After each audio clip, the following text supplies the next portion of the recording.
J'aimerais vous donner l'historique de ce tatouage un peu énigmatique que j'ai d'un ours avec une épée derrière. C'est l'histoire de David et Goliath, mais une histoire un peu différente que le commun des mortels connaît. Et j'aimerais vous la raconter parce qu'elle m'a énormément inspiré dans mon parcours d'entrepreneur. Il y a ces histoires qui ont façonné nos sociétés, nos mentalités. Les histoires bibliques imprègnent une grande partie de notre philosophie. Et derrière cette histoire de David et Goliath, on aime bien ce petit berger qui arrive à défier le grand Goliath et qui sauve le peuple d'Israël. Derrière, c'est presque une expression du quotidien. Je suis un David contre Goliath, hein, c'est la petite start-up qui s'attaque à un énorme marché. C'est ce jeune sans expérience, sans forcément de finances et qui s'attaque à un nouveau chantier professionnel et qui va s'attaquer au monde des grands. Le nombre d'histoires de David contre Goliath, ce sont les histoires qui nous inspirent le plus. Mais ce qu'on ne sait pas, c'est l'avant et l'après, et derrière cette mythologie, on peut presque le dire comme ça, cette histoire biblique de l'Ancien Testament, il y a énormément de leçons à apprendre. Et ce livre, je l'ai étudié pendant des années et des années, et il m'a énormément inspiré. Alors déjà, ce qu'il faut savoir, c'est que David, c'est le petit dernier de sa famille, et c'est vraiment c'est un peu le rejeton. Ce qu'il faut savoir, c'est qu'il y a un prophète, et ce prophète, moi je suis très mauvais à retenir les noms, donc je m'excuse d'avance si je fais des mélanges, mais il y a un prophète qui reçoit une vision de Dieu et qui reçoit que dans une certaine famille, il y a le futur roi d'Israël. Donc lui, il va prendre son courage à deux mains. Et il va aller dans cette famille, il va aller voir le père de famille, il va lui dire « Montre-moi tes fils et je te dirai lequel j'ai un message à lui communiquer. » Donc le papa sort ses fistons et le prophète va tous les voir dire « Non, il n'y en a aucun qui est parmi ceux-là, il n'est pas là, celui que je cherche, et je suis sûr qu'il en reste un. » Le père va dire « Oui, bon, on a le petit David là, il est dans les champs, c'est un berger, mais lui, il n'est pas intéressant. » Et je crois qu'à ce moment-là, il a 13-14 ans. Et le prophète va lui dire « Ramène-le quand même, ramène-le, je veux le rencontrer. » Et il s'avère que ce petit David, c'était la personne que Dieu voulait oindre. Et le prophète était venu voir cette personne-là, ce jeune homme. Et il va, à ce moment-là, porter une parole et lui dire « Tu seras le futur roi d'Israël. » Donc il va mettre de l'huile sur la tête, il va l'oindre. C'est comme ça que ça se faisait à l'époque. Mais ce qu'il faut savoir, c'est qu'à ce moment-là, il est personne. Il est un simple petit berger qu'on oublie, presque un membre de la famille, le petit dernier pas prévu, tu sais. Et ce qui est intéressant, c'est que à partir de là, il va pas prendre la grosse tête, parce que c'est un événement. Le prophète est hyper connu dans le peuple d'Israël de l'époque. Donc en gros, c'est une légende qui est venue dans la famille, et c'est un acte qui est hyper dangereux, parce que en fait, on est en train de dire que le prochain roi, il est ici. Donc la situation est quand même compliquée, et le petit David, il va retourner dans les champs. Son père va dire oui, bon, écoute, ça devait être un délire du prophète, retourne bosser. Et il va retourner bosser et il va rester humble. Et déjà, arrêt sur image, première leçon. Parfois, au fond de nous, on sent qu'on est appelé à des grandes choses. En tout cas, on a envie d'accomplir des grandes choses. Alors, il y a différentes, comment dire, il y a différentes philosophies, que ce soit spirituelles ou courants philosophiques, de dire est-ce qu'il y a des élus et des non-élus, est-ce qu'on a été appelé à réaliser certaines choses ou pas, ou on a forcément notre libre arbitre, mais à quel point. En tout cas, je pense que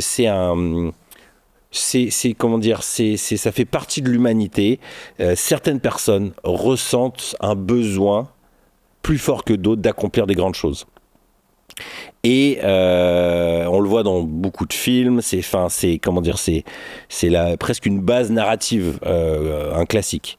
Donc là, en gros, ce qui est intéressant de regarder, c'est que ce jeune homme, quand il va recevoir une validation externe de peut-être ce sentiment qu'il a en lui, il va pas perdre la boule. il va retourner à son activité. Et ça, c'est le premier conseil. Quand vous avez une passion forte, une envie d'accomplir de grandes choses, vous vous sentez plus fort, en fin de compte, que votre réalité d'aujourd'hui, vous vous sentez appelé à d'autres choses, n'oubliez pas que les choses prennent du temps. Et qu'il y a toujours un décalage entre la vision et la réalisation. Et que souvent, la difficulté des gens ambitieux, c'est qu'ils ont tendance à vivre dans la réalisation, mais ils en oublient tout le chemin. C'est-à-dire que là, le contre-exemple aurait été que le jeune David s'imagine déjà roi, alors qu'il est simple berger, un peu le petit dernier de la famille, et qui se met à exiger de ses frères, de ses sœurs, de son père, qu'on le traite comme un roi. Sauf qu'il n'a rien réalisé. Il y a une différence entre l'être au plus profond de lui-même et puis en fait la matérialisation. Et déjà, même dans son être, c'est pas parce que quelqu'un est venu et lui a dit tu seras le roi qu'il est prêt, mature intérieurement. Donc ça, c'est la première étape. Faire face à nos ambitions, à nos rêves les plus fous, à nos croyances. Se dire je suis appelé à plus, je veux bâtir quelque chose de grand. Le premier poids de l'entrepreneur, c'est de supporter ce poids-là. De se dire ça va prendre du temps et j'accepte que il y a vraiment des étapes à passer pour que le rêve que j'ai sur le cœur se réalise. Et qu'il y a de fortes chances que quand ce rêve se réalisera, je serai déjà en train de penser au prochain.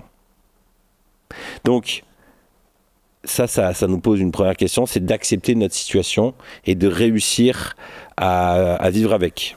J'aime bien ce passage qui m'a beaucoup parlé. Bon, ce sera une vidéo avec beaucoup de citations bibliques. J'ai grandi avec un père pasteur protestant, donc en gros la Bible je l'ai mâchée, autant vous dire, donc elle m'a beaucoup imprégné, mais j'y trouve beaucoup de parallèles avec le monde des affaires, mon rôle de papa, et c'est des principes, qu'on soit chrétien ou pas, croyant ou pas, c'est des principes de vie. Ce passage qui dit, de l'apôtre Paul qui dit « J'ai appris à me contenter, peu importe mon état, dans la richesse ou dans la pauvreté, dans la souffrance ou dans le bien-être. » Je paraphrase, mais vous avez compris l'idée. Et je crois que ça, c'est une des premières leçons du bonheur, c'est réussir à se contenter de la situation dans laquelle on est. Et en même temps, toujours un petit en même temps, ce qui fait avancer, c'est l'insatisfaction. Donc c'est toujours cette tension-là. Mais moi, ce que je trouve intéressant dans l'histoire de David, on revient à lui, c'est qu'il a 14 ans et il va faire quelque chose d'assez extraordinaire. Il va continuer à être ce petit berger. Et on découvre dans son histoire, après, mais là je vais faire dans l'ordre, c'est qu'il va bien faire son boulot. Et il va, alors que personne ne le regarde, alors qu'il n'est qu'un simple berger, il est écrit qu'il a tué un lion et un ours. C'est-à-dire que, en tout cas, là c'est une projection, c'est l'histoire que j'ai envie de me raconter, que ce petit berger se dit « Un jour je serai roi ». Pour être roi, il faut savoir se battre, il faut savoir être courageux, affronter mes difficultés. Et donc, je vais les faire, je vais m'entraîner. Quand les difficultés viendront, je vais les affronter comme elles viennent. Et en les affrontant, je regarderai dans les yeux la difficulté, j'apprendrai à gérer la peur et je verrai bien si je suis cet homme courageux, ce futur roi.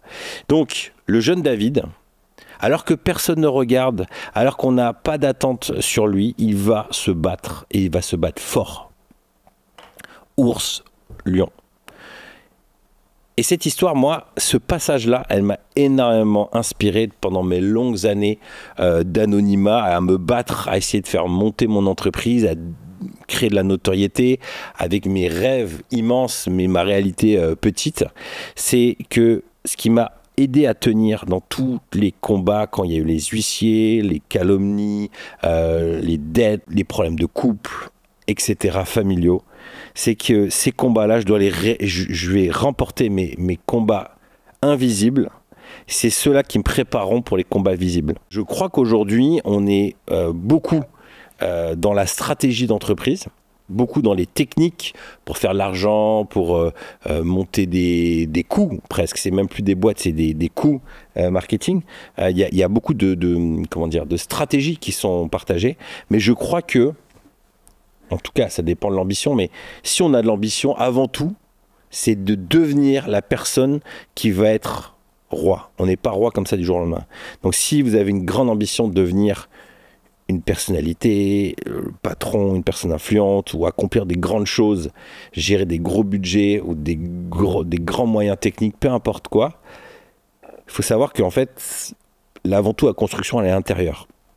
Et tous les petits combats qui se dressent devant vous sont des préparations invisibles, mais qui préparent sur le grand combat. Parce que maintenant, on va avancer de quelques années et on va se retrouver dans la scène qui a fait de cette histoire une légende. C'est que Israël va se retrouver face aux Philistins et ils vont se retrouver, les deux armées vont se retrouver l'une en face de l'autre et comme on le voit dans certains films, là il va y avoir un concept qui est le concept des champions. Donc les Philistins, eux, ils avaient un super champion, ils balancent Goliath. Goliath qui est immense et qui vient d'une famille de géants.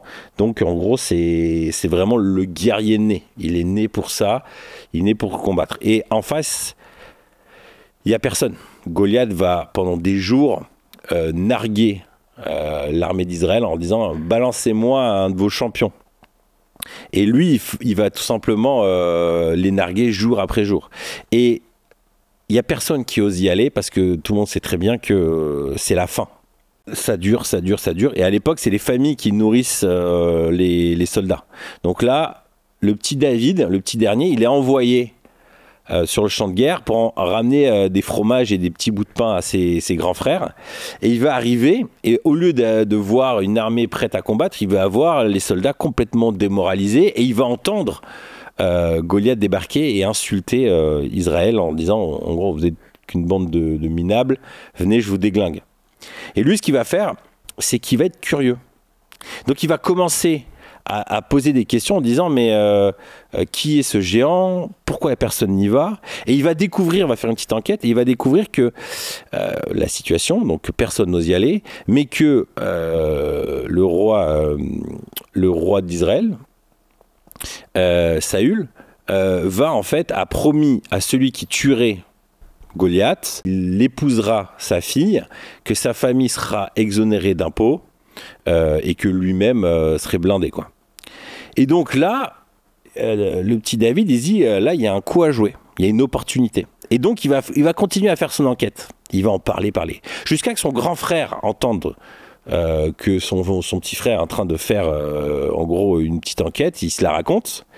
Et donc, il va le prendre presque, il l'attrape presque par l'oreille. Il lui dit, mais qu'est-ce que tu viens faire ici? T'es curieux, retourne avec tes brebis, file-moi tes fromages, là. Et ici, c'est pour les grands. Qu'est-ce que tu t'embêtes? Et là, David, lui, il va pas se laisser impressionner et il va dire écoute, laisse-moi tranquille, je m'adresse pas à toi là. Là, il y a une niafar, j'ai envie de je vais régler ça.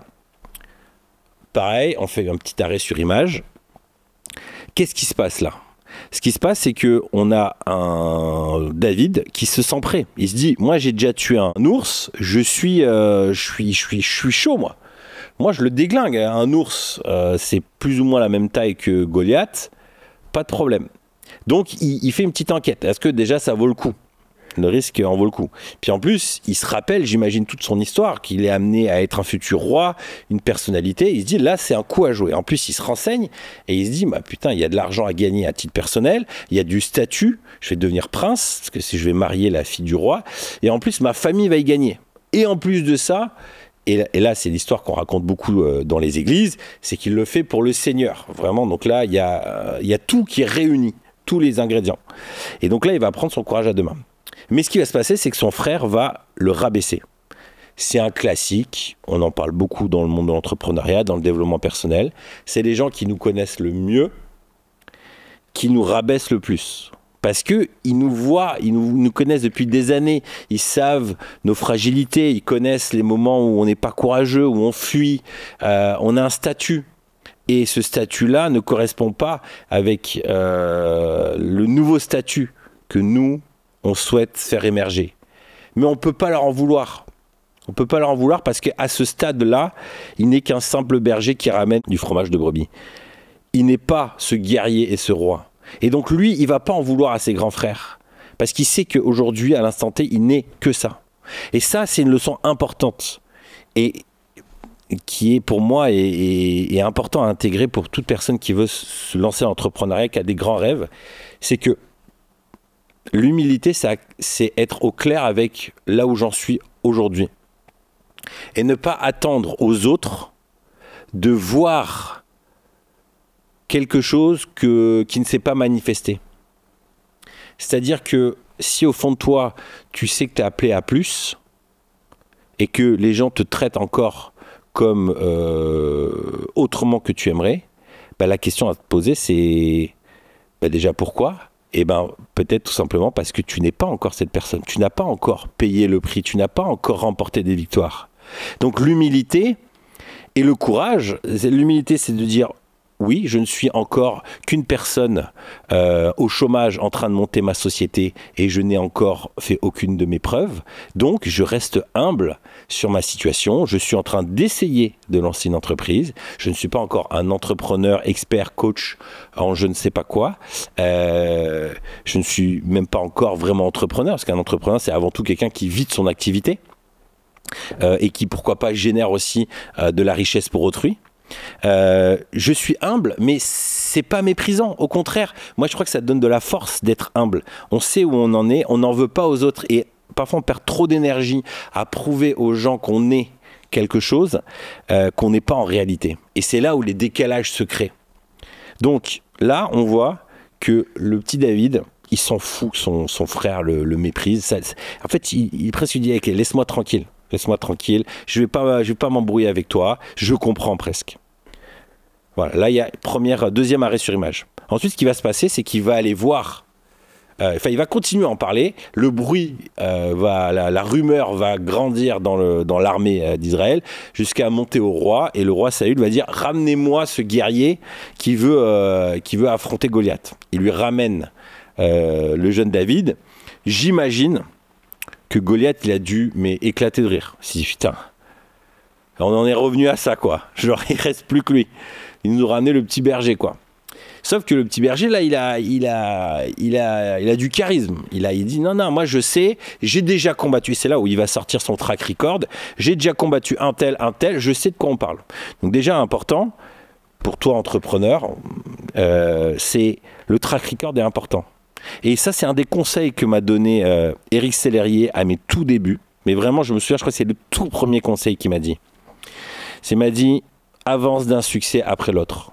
Même si ce succès, il est caché, il n'est pas encore visible, marque des pierres. Bing.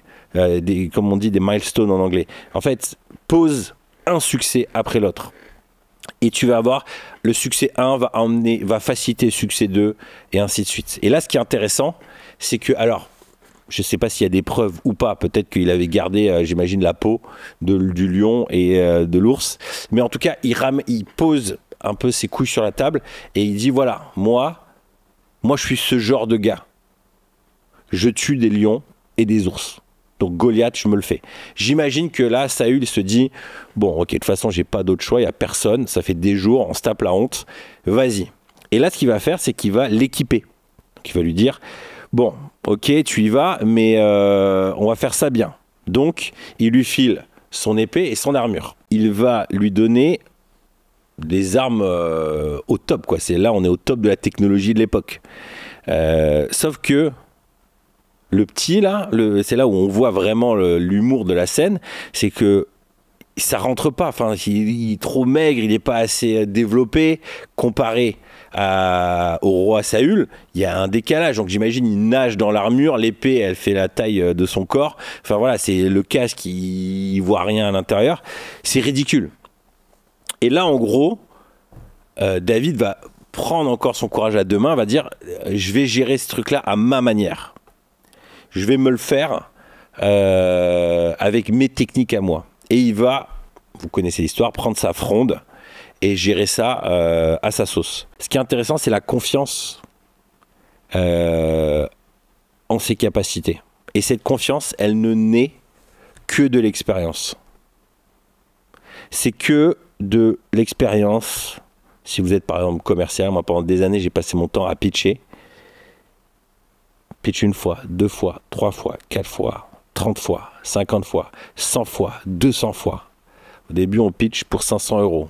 Puis après, c'est pour des contrats à 1500. Puis après, c'est des contrats à 6000. Puis après, c'est 15 000. Puis après, c'est 30 000. C'est 60 000. C'est 150 000. Après, c'est 200, 300 000. À chaque combat, on tremble un peu, mais on s'appuie sur ce qu'on a pitché avant, notre capacité à délivrer. 300, 400. Et le jour où on est face à un pitch pour 1 million, 2 millions, 3 millions, on est prêt. Parce qu'on l'a vécu avant. Et on est capable de dire, en fait, c'est quoi ta super stratégie là pour ce projet-là ou pour réussir? Elle est hyper intéressante, mais elle colle pas avec mon expérience à moi. Là, je joue gros et je vais m'appuyer sur mes acquis, sur ce que je sais. Et donc ça, c'est le courage qu'il va avoir face au roi. Et donc l'histoire, jusque-là, vous la connaissez. Il va affronter Goliath et il va le déglinguer. Début, Goliath va en gros se courir vers lui et se prendre une grosse pierre dans la tête, être assommé quoi, au sol. Et là, David va venir, prend son épée et le décapite tranquillement aux yeux des 2 armées. Et suite à ça, maxi victoire. Alors, la version chrétienne, c'est que Dieu a équipé David et qu'il a eu une force surnaturelle. Donc là, derrière, ce que les chrétiens ont envie de savoir, enfin envie de croire, c'est que face à l'adversité, il y a Dieu qui combat pour nous. Nous, ce qui nous intéresse, c'est plutôt l'histoire, c'est de se dire qu'il y a toute une préparation avant ça. Moi, en tout cas, c'est l'histoire qui m'a beaucoup inspiré. Dernièrement, je suis tombé sur un bouquin d'un journaliste du New York Times qui raconte cette histoire de David contre Goliath avec un point de vue un peu scientifique, ou un peu il réécrit cette histoire. Je la trouve intéressante. Je la trouve intéressante pour nous, entrepreneurs. C'est que selon cet auteur, il y a plein de détails qui nous montrent que Goliath serait sûrement, alors je ne sais jamais si c'est myope, mais il ne voit pas bien de loin. Et plein de détails. Le premier détail, c'est que il a un porteur d'armes qui marche devant lui. Bon, pourquoi il marche devant lui et pas derrière ou à côté? Donc en fait, il a besoin d'être guidé. Ensuite, apparemment, il est connu scientifiquement que les géants ont des problèmes de vue. Bon, écoute, jusque-là, je n'ai pas fait des recherches plus que ça. Et dans la situation, c'est vrai qu'il est assez bizarre de se dire qu'il y a un géant qui est rodé au combat. En fait, il ne voit pas venir le petit avec son lance-pierre qui tourne et qui l'attend comme un con là, comme ça. Je veux dire, il avait un bouclier, il se protège, il y a une pierre qui vient, il se protège, et puis il lui fait sa fête, il lui lance le javelot. Donc il y a quand même quelque chose de... Alors, il y a la version chrétienne, c'est en gros presque Dieu l'a paralysé ou je sais pas quoi, et David est allé ultra vite. Après, il y a la version scientifique qui est que il y a des chances que, en gros, il n'ait pas compris trop ce qui se passait. Il le voit tout petit au loin et il se dit mais attends, rapproche-toi. Il prend conscience qu'il est vraiment petit. Donc là, il y a des commentaires en disant vous m'avez envoyé un gamin, c'est quoi cette histoire? Mais il voit pas venir le coup. Et ce qui est intéressant pour nous, entrepreneurs, papa, c'est que, en tout cas pour moi, c'est que parfois nos géants sont bien plus gros que ce qu'on l'imagine et qu'ils ont tous un point faible. Et ça, je trouve, en tout cas moi ça m'a beaucoup aidé, c'est une mentalité qui donne la gagne et qui nous donne de l'endurance face aux difficultés qui ont plutôt tendance à nous atterrer et nous faire éviter nos problèmes. Là, c'est un encouragement à se dire que parfois les géants qui nous terrorisent, qui terrorisent notre entourage, des caps à passer, En réalité, il y a souvent une faille, il y a un tendon d'Achille. Et là, en l'occurrence, est-ce que David était au courant ou pas, ce petit berger, est-ce qu'il avait vu le truc? Il l'a dit à personne. Ça, ce serait plutôt un encouragement pour les entrepreneurs qui ont perçu une faille dans le système ou alors une nouvelle manière de faire, de croire en leur stratégie. Mais pour les autres qui voient simplement un énorme géant financier, un énorme géant relationnel, qui se sentent démunis, désemparés, déjà reconvoquent leur histoire et leur énergie passée, les montagnes qu'ils ont gravies, les géants qu'ils ont abattus, prennent peut-être leur courage à deux mains et essayent de trouver des solutions pour affronter le géant. L'histoire de David, elle continue encore longtemps, mais je vais m'arrêter là. Si vous avez une chose à retenir, c'est que les combats invisibles préparent les combats visibles. Et au long de ce pèlerinage podcastique, si je devais le dire comme ça, je prends conscience que construire sur du durable, construire des choses qui durent, c'est extrêmement exigeant, extrêmement engageant, mais que ça apporte des bons fruits et que ça nous prépare à des grands combats. Et que parfois on voit des concurrents, on voit des personnalités sur les réseaux sociaux qui ont des succès qui nous surprennent. Et il y a deux histoires à se raconter. Soit c'est une histoire de... On a l'impression que ça sort comme ça en quelques mois, mais ça fait peut-être 10, 20, 30 ans qu'ils sont sur le coup. J'avais entendu cette histoire qui a confirmé que le fondateur de Asphalt, c'était pas sa première entreprise d'habits qu'il lançait, il en avait lancé plusieurs avant, et c'est pas un succès d'un jour. Et il y a des histoires comme ça, il y en a plein. Mais les succès ne sont jamais souvent overnight, comme ils disent les Américains. Ou alors l'autre histoire, c'est que c'est un succès overnight, de quelque chose qui n'était pas prévu. Et la question, c'est est-ce qu'il va tenir dans la durée? Et je crois que affronter ces démons intérieurs, ces difficultés intérieures, ces addictions, ces dysfonctionnements, c'est renforcer son caractère pour se préparer à de plus grandes envergures, plus grands horizons.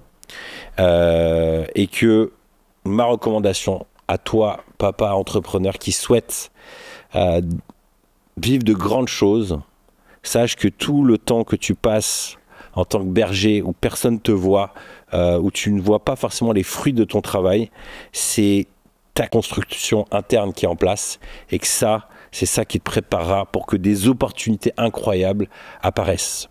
Une histoire que je peux vous raconter de ce type, c'est Hélène, donc ma femme, qui pendant à peu près 2 ans et demi, 3 ans, a travaillé sur son blog, a été hyper régulière à écrire. Puis ensuite, quand elle a fait son premier livre, elle a beaucoup fait de conférences dans des petits endroits, dans des maternités, dans des écoles primaires. Enfin, elle a vraiment beaucoup bougé dans des endroits pour parfois 4 personnes, 5, 10, 15. Elle a fait le boulot. Elle l'a fait. Souvent, elle n'était pas payée. Enfin, voilà, elle le faisait parce que on avait cette conviction qu'il fallait une préparation. Et elle a commencé à vendre, c'était un début, voilà, on s'en sortait tout juste, mais c'était intéressant. Et les années ont passé jusqu'à qu'il y ait eu un appel téléphonique pour qu'elle soit dans une émission de France 2. Et cette émission a été un game changer. Suite à l'émission, il y a eu énormément d'intérêt sur son livre, ça a beaucoup aidé sur les médias suite à ça, et ça a accéléré la croissance. En fait, ça a révélé tout son travail de fond sur son message, parce qu'elle était rodée, le discours il était en place, il était à la fois authentique, vécu, elle l'avait poncé, mais en même temps il était bien construit. Ça, j'ai envie de croire en ça. J'ai envie de croire à ce travail dans l'ombre, et à un moment, une opportunité, un géant se dresse. Et est-ce que tu vas affronter ce géant, te dire oh non, c'est trop compliqué, et trouver plein d'excuses? Ça, c'est ce qui arrive aussi souvent. Ou alors au contraire, tu le saisis et tu dis j'ai été préparé pour ça, j'y vais, j'attaque. Je vous laisse avec ça. Chers parents entrepreneurs, tu n'as pas besoin de nouvelles routines ni de la dernière stratégie IA ou le hack de développement personnel pour développer ton entreprise et tenir bon. Ce que tu as besoin, c'est de principes solides qui vont t'aider à tenir dans le temps. Je te promets pas de faire des millions, je te promets pas le petit hack qui va tout révolutionner. Moi, ce que je te propose, c'est des principes solides qui vont t'aider à tenir dans le temps. Si tu es parent, tes enfants, tu sais que tu rentres dans une nouvelle dimension temporelle. Tu es parti pour un long moment. Et ce que tu veux, c'est une entreprise solide qui va t'aider à construire dans le temps, te donner de la liberté, mais aussi bâtir un héritage pour tes enfants. Et c'est ce que je te propose dans cette formation, les 12 principes pour t'aider à apaiser ton esprit dans les moments de difficulté, dans les tensions de la vie de famille, pour tenir bon dans la durée. Je m'appelle David Bonhomme, ça fait plus de 17 ans que je suis entrepreneur. J'ai monté 2 sociétés. Une, on est passé de 160 € à 4,7 millions. L'autre de 0 à plus de 2 millions. J'ai plus, dans des périodes de pic, géré plus de 60 salariés. Ça fait plus de 15 ans que je suis marié avec Hélène. 4 enfants, des jumeaux et des gars et des filles. Et ce qui m'a aidé à tenir, ce sont des principes solides que j'ai appris d'entrepreneurs qui ont fait des belles carrières ou des millions, par certains des milliards, et qui ont réussi à tenir dans la durée. Et pour moi, ce qui m'intéresse, ce sont leur parcours professionnel, leur parcours personnel et familial. Et je suis allé rencontrer ces gens-là et j'ai adopté leurs principes. J'ai transformé leurs leçons d'expérience en principes que je te partage là pour t'inscrire dans la durée, avoir une entreprise solide au service de ta famille avec des relations fortes qui vont tenir dans le temps. Je te laisse découvrir ça.